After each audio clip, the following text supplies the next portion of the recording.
Tanong, di ba? Period po yan eh.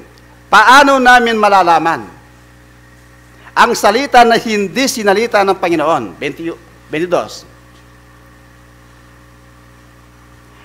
Pagka ang isang propeta ay nagsasalita sa pangalan ng Panginoon, kung ang bagay na sinasabi, sabi ng Espiritu, ang karamdaman mo, sa setsan, mali po kayo, ang sakit ko nasa likod. O, ginaganon sila. Mali po yun.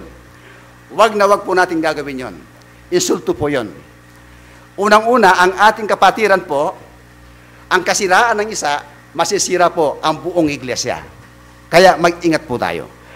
Ako po, ayaan po natin ito, wag natin gamitin sa pagkahambugan.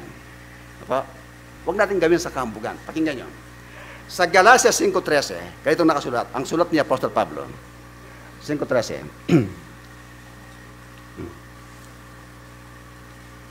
sapagkat kayo'y mga kapatid, ay tinawag sa kalayaan. Wag